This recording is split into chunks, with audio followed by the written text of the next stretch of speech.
अच्छी ही है जो सब कुछ सह रही है, रो रही है। सबकी भलाई के लिए ये जो नाटक करना भी जरूरी है। ये क्या, यहाँ ना गैस चूल्हा है, ना सिलेंडर, ना कोई माचिस।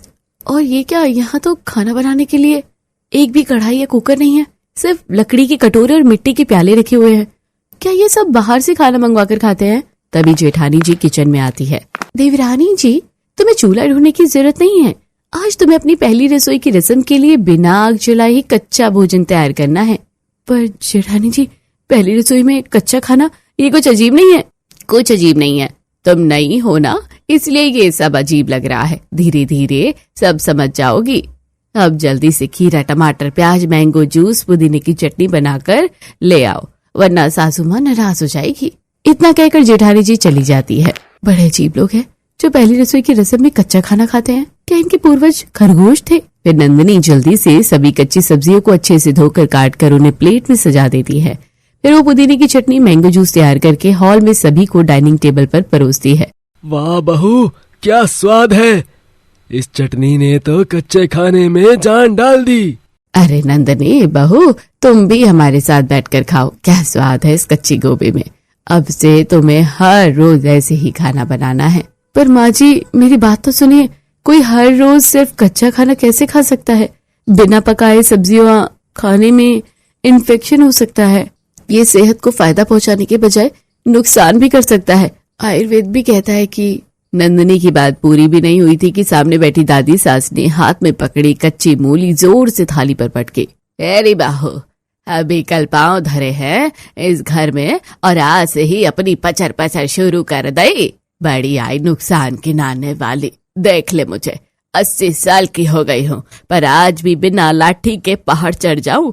जे सब इसी अमृताहार का प्रताप है। बहू, दादी जी के सामने जुबान मत लड़ाओ। हमारे खानदान में आज तक किसी को नुकसान नहीं हुआ। तुम्हें कहो से हो जाएगा?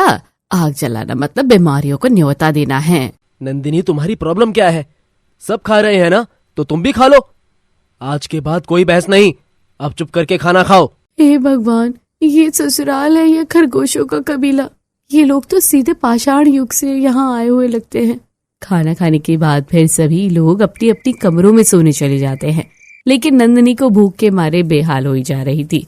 दादी जी अपने कमरे में खुद से बुदबुदाते हुए, अच्छा ही है, सब कुछ सही चल रहा है। सबकी भलाई के लिए जे नाटक करना भी जरूरी है। उधर नंदिनी भूख से पेट पकड़े हुए इधर से उधर घूमी जा रही थी। हे भगवान, भूख के मारे पेट में चूहों ने कबड्डी मचा रखी है। आज पहले ही दिन मेरी तो हालत खराब हो गई। भगवान जी, आप पिछले जन्म की ऐसी कौन सी दुश्मनी निकाल रहे हैं जो ऐसा आदि मानव ससुराल मिला है। जब नंदिनी से भूख कंट्रोल नहीं हुई तो वो जल्दी से स्विगी से खाना ऑर्डर करती है। चोरी छिपे ऊपर छत पर जाती है जहाँ जेठानी पहले से ही खाना खा रही होती है। ये देख नंदिनी हैरान रह जाती है। अरे जेठानी जी, अरे देवरानी जी, जरा धीरे बोलो, सासू माँ की नींद खुल गई तो हम दोनों मारे जाएंगे। पर जेठानी जी, आप तो सुबह सुबह मुझे डरा रही थी कि यहाँ नियम ही सब कुछ है, फिर ये सब क्या है?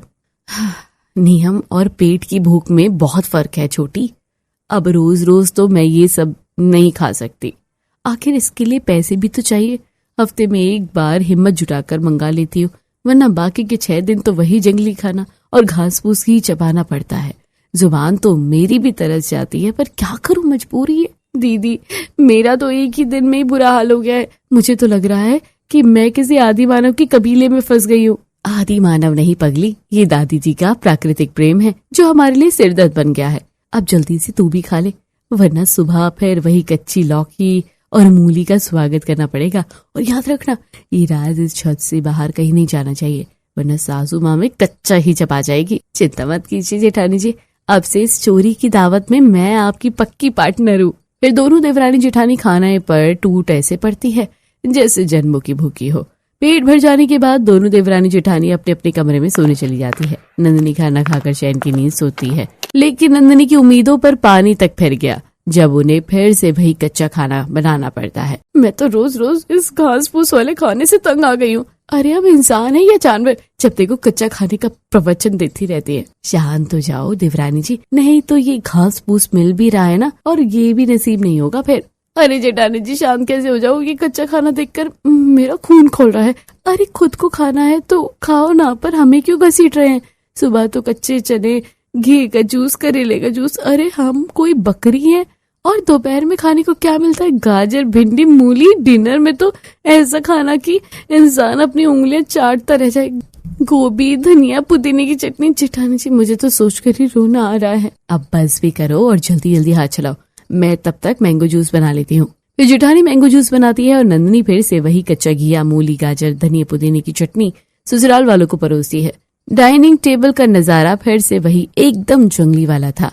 आओ बहू, तुम भी हमारे साथ बैठो। कच्ची तोरई का सलाद, इसे खाओगे तो चेहरे पर कुदरती निखार आएगा। रंगत ऐसी होगी कि चांद भी शर्मा जाए।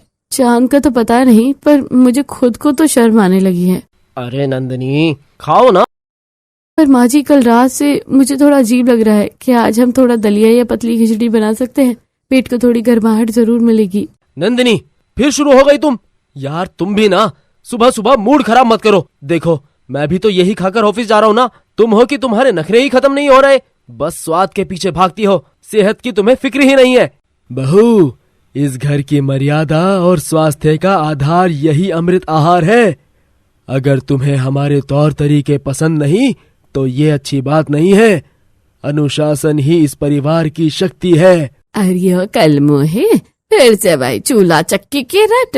जे बहु मान व्यवहारी ना है निर्मला, जे तो हमारे खानदान की रीत मिट्टी में मिला के ही दम लेगी। एक बार तो याए बात समझ में ना आयत। हे भगवान, पतिदेव भी आदि मानव की टीम में शामिल हो गए हैं। यहाँ तो साक्षात कुदरत का कहर बरस रहा है। कल रात का वो चिकन ही मेरा आखिरी सहारा था।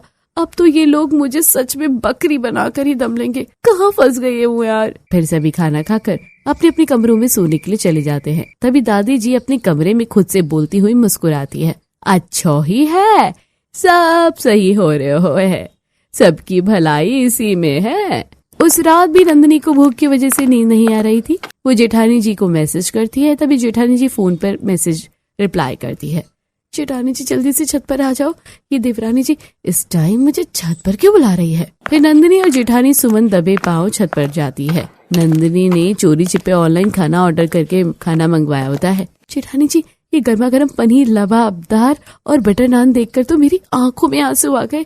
रोज कच्ची तोरई और लौकी चबाते चबाते मैं सच में बकरी महसूस करने लगी हूँ अपने आप को। देखिए खाकर कितना अच्छा लगेगा। जन्नत की सैर ना हो तो कहना। अरे नंदिनी, तुम ये क्या कर रही हो? रोज रोज इस तरह खाना ऑर्डर करके मंगवाना, किसी ने देख लिया ना तो यही जन्नत की सैर हो जाएगी। फिर नंदिनी पनीर और बटर नान की एक बाइट लेकर खाती है। अरे जेठानी जी, वो सब छोड़िए और खाने का मजा लीजिए।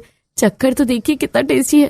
फिर जेठानी सुमन भी एक बाइट लेकर खाती है। नंदिनी, तू मेरी देवदूत बनकर आई है, वरना मैं तो खीरा टमाटर चबाते चबाते खुद खरगोश या बकरी बनने वाली थी। जल्दी खा लो, कहीं सासू माँ को भनक ना लग जाए। अभी दोनों खाना खाते हुए बात ही कर रही होती है। तभी अचानक छत का दरवाजा धीरे से खुलता है। अब दोनों हाथ जहाँ के तहाँ जम गए। सामने सासू माँ खड़ी थी। ये सब क्या चल रहा है? यहाँ तुम दोनों आधी रात को छत पे क्या कर रही हो?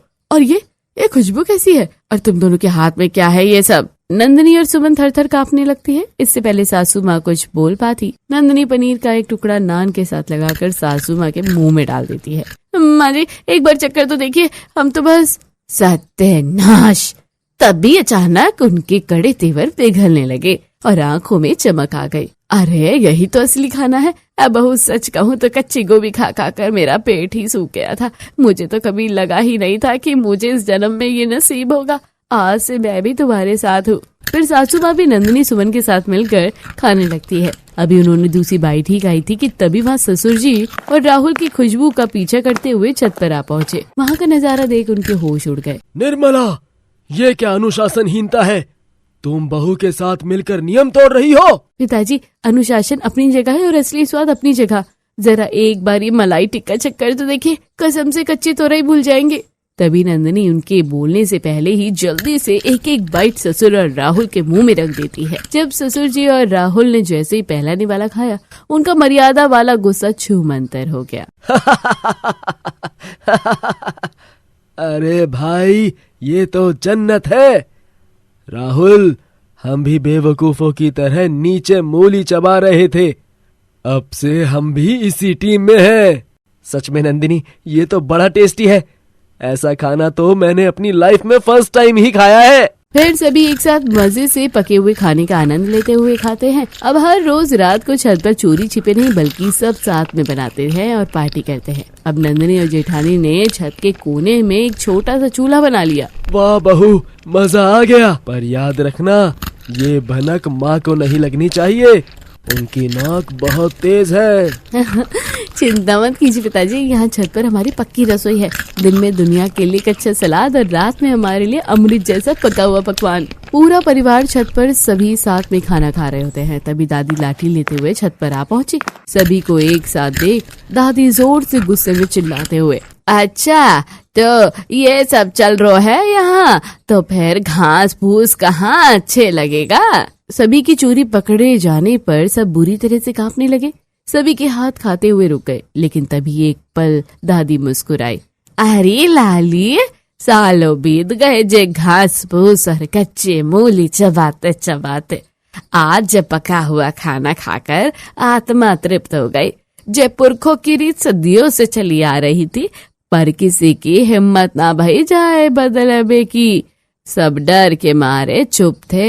हाँ माँ जी, हम सब बस बोझ ढोते रहे पर कभी कुछ कर नहीं पाए। नंदनी बाहू, तूने आज जे नियम बदल कर हमें आजाद कर दियो। तू ना होती तो हम आज भी खरगोश बने घूम रहे होते। आज से जे चूल्हा कभी ठंडा ना पड़ेगो। बिल्कुल, अब से तो नो घास फूस, सिर्फ असली स्वाद। तो दोस्तों, कैसी लगी आपको ये मजेदार कहानी? कमेंट बॉक्स में जरूर बताइए। चैनल को अभी तक सब्सक्राइब नहीं किया तो जल्दी आकर